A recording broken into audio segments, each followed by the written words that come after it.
dear Presidents Festus Mohai and Mary Robinson, you continue to be presidents for us. So most welcome here. Your Excellency Ato Alemayo Tegenu, Minister of Water, Irrigation and Energy of the Federal Democratic Republic of Ethiopia, and our gracious host.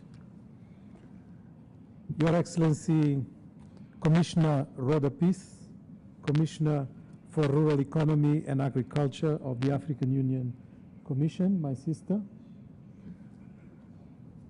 My brother Ali Abu Sabah, Vice President of the African Alliance. Your Excellencies, Honorable Ministers, Honorable Minister Kazukwere of Zimbabwe and Minister Asigai from the Gambia, distinguished ladies and gentlemen. I am delighted to welcome you all to the headquarters of the Economic Commission for Africa on the occasion of the 3rd Annual Conference on Climate Change and Development in Africa, organized under the auspices of Climate for Development in Africa, ClimeDev Africa, a program of the African Union, the African Development Bank, and ECA.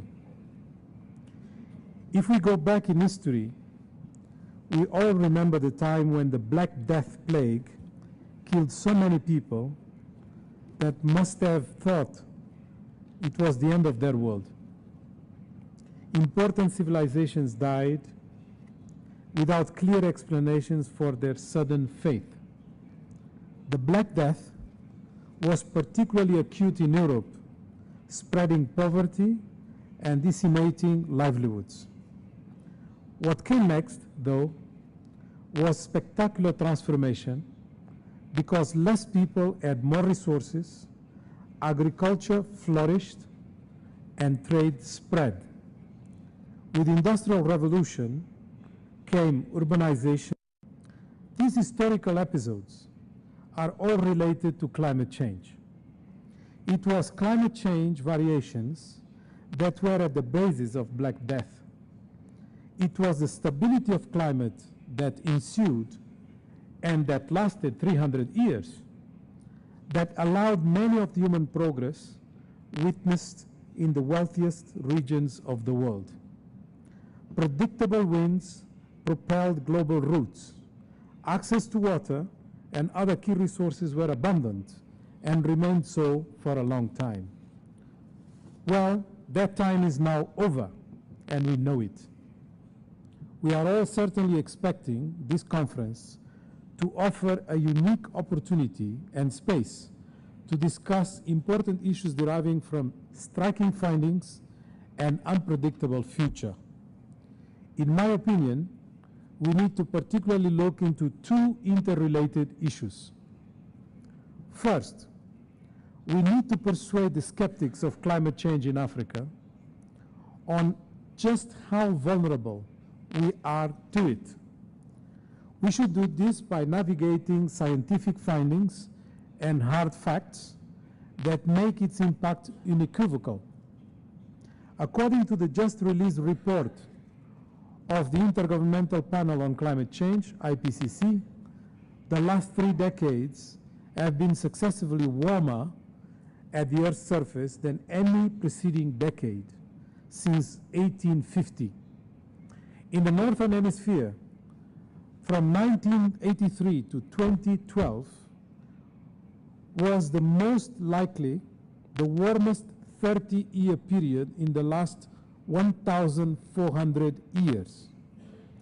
Scientists further predict that the current pace of warming is 10 times faster than any other over the last 65 million years. Warming across Africa is predicted at an alarming rate.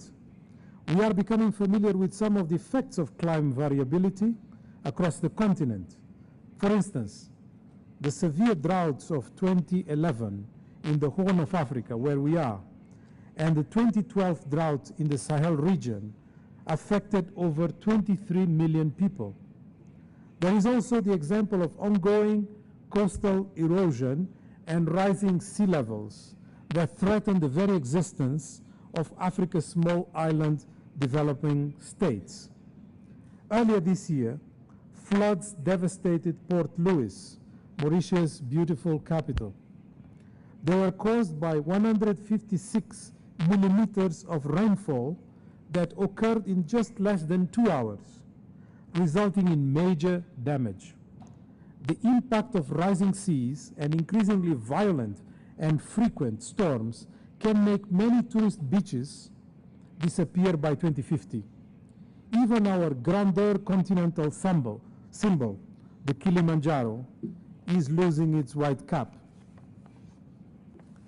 The second issue is about leveraging the opportunities that arise from the nexus between Africa's transformation agenda and climate change. With an average GDP growth projected to remain around 5% or more, Africa is likely to outstrip Asia by 2050. It is already the fastest growing continent despite an ailing global economy. Yet, Africa continues to be patronized and perceived as a casualty of climate change as opposed to a contributor to the solution. It is as if debate on climate was reduced to how we can adapt to what others cause, indirectly questioning whether it is time to industrialize and follow others' successful path. This is wrong, and this needs to be counter-argued. The type of industrialization path Africa chooses will make a big difference. Africa possesses some of the best resource base for industrial production. Exporting the resources far away deprives Africans from jobs and the world of sustainability, given the CO2 emission impact of the current flows. Africa exports jobs precisely when it is about to become the largest reservoir of manpower, projected to surpass China or India by 2040. Shifting production closer to the source would be economically beneficial to Africa by creating sustainable employment and generating wealth, but also to producers, given the increasing industrial unit value accrual in Asia. If it took the UK 155 years to double its GDP during the Industrial Revolution, and Africa has achieved the same in the last 12 years, it is imperative to capitalize on growth for real transformation. That means industrialization. As countries grow, they become cleaner, more urban, more peaceful, more efficient, and better informed. This rationale is based on the environmental version of Kuznets' curve, which describes the relationship between prosperity and inequality in an inverted U shape. In a nutshell, at the early stages of growth, inequality tends to rise. At later stages, it falls. Similarly, in the early stages of growth, biodiversity tends to suffer, and in the later stages, it benefits. We can see this relationship taking form in countries like Brazil and South Korea that were considered poor until recently. As one of the most vulnerable continents to climate change, Africa's growth momentum faces a fundamental risk. For instance, agricultural production and food security could be severely compromised given that more than 90% of Africa's agricultural production is rain-fed and therefore highly vulnerable to the impacts of climate change. It is estimated that by 2020, yields from rain-fed agriculture in some African countries could decrease by as much as 50%, exacerbating food security challenges. Needless to say, this would have dire socioeconomic consequences. Livelihoods of farmers, pastoralists, and agro-pastoralists will suffer. The situation could be further compounded by acute water stress in some countries, as well as intense changes occurring across the variety of ecosystems.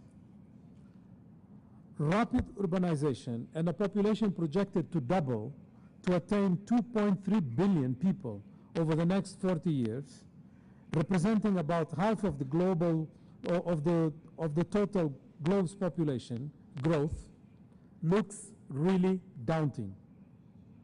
It could trigger competition for resources.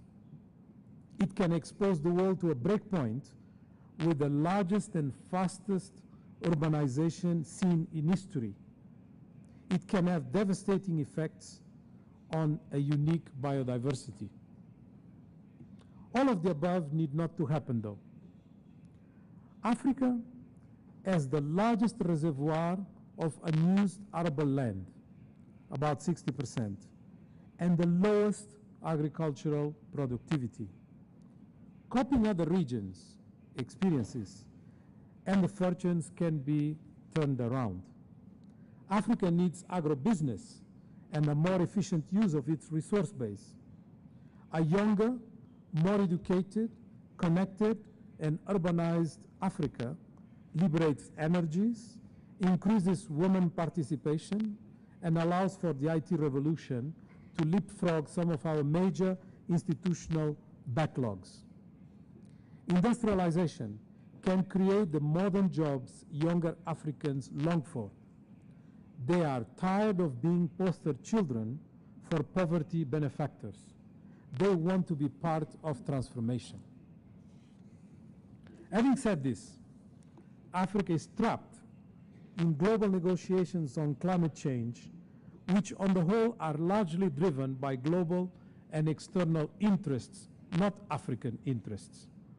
To enter the solution space, Africa must firm up its own views on how to put the continent's interests first.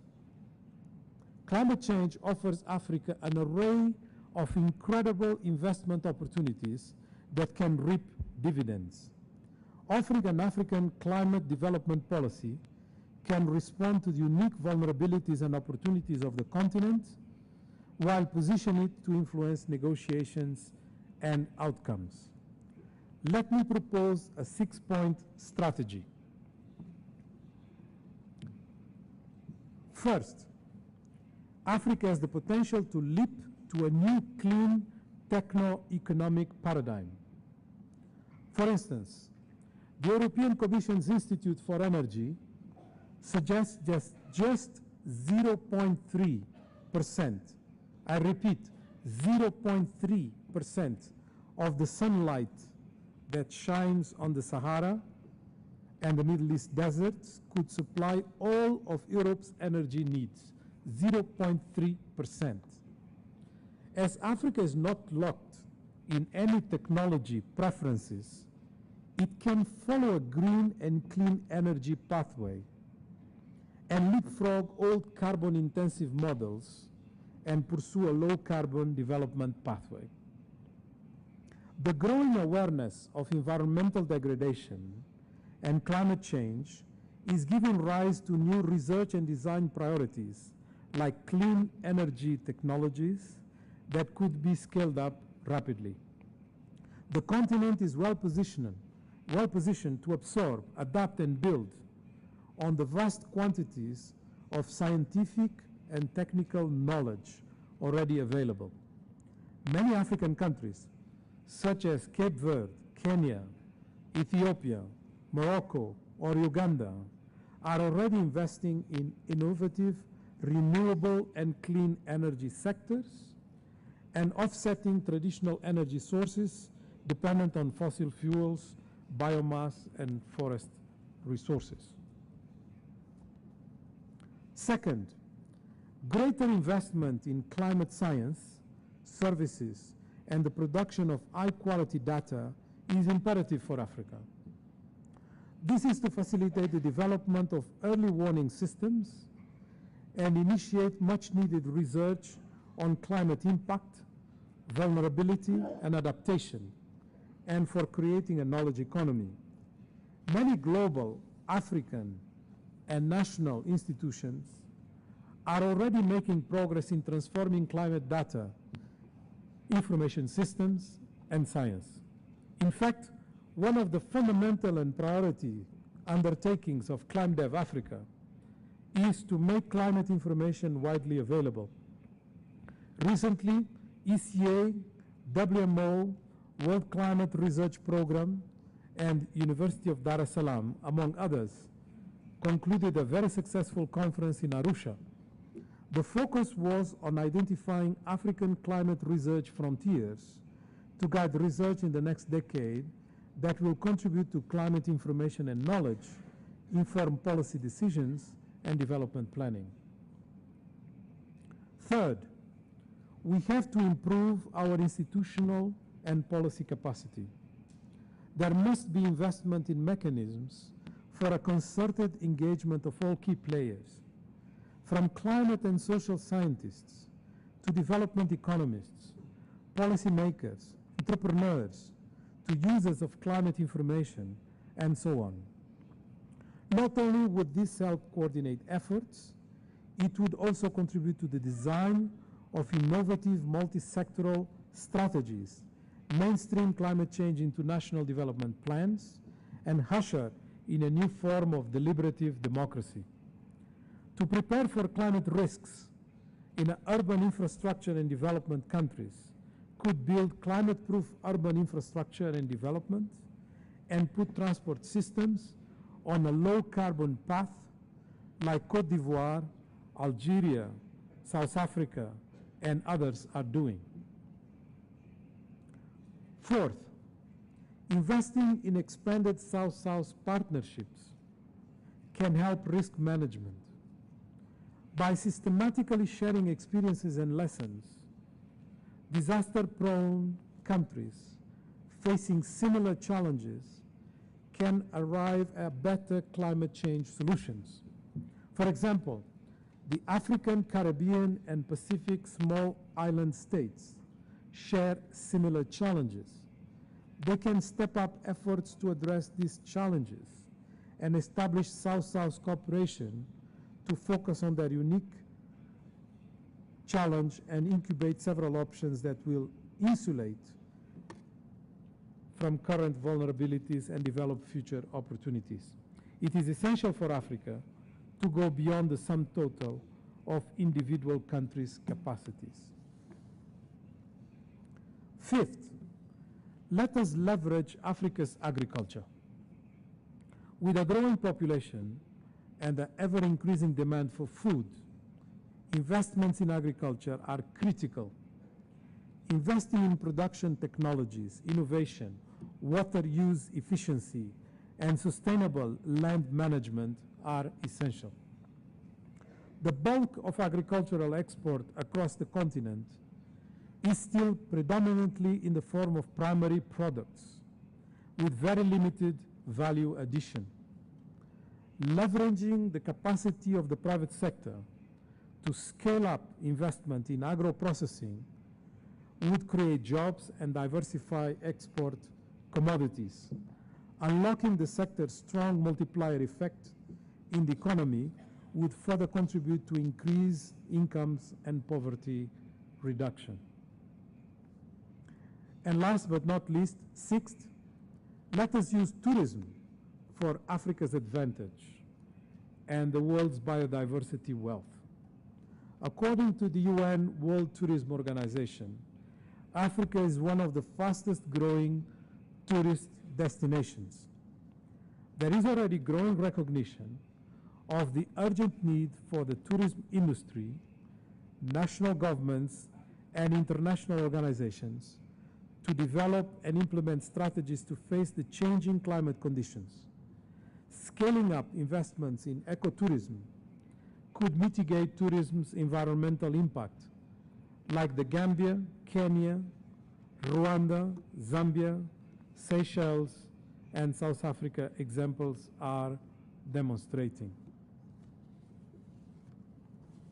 Mesdames et messieurs, s'il est coûteux d'investir dans les mesures de préparation et d'adaptation au changement climatique, ne pas investir serait encore plus coûteux et catastrophique.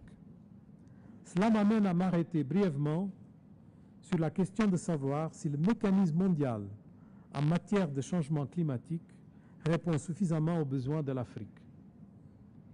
l'Afrique est considérée comme la région du monde qui porte le moins atteinte au climat.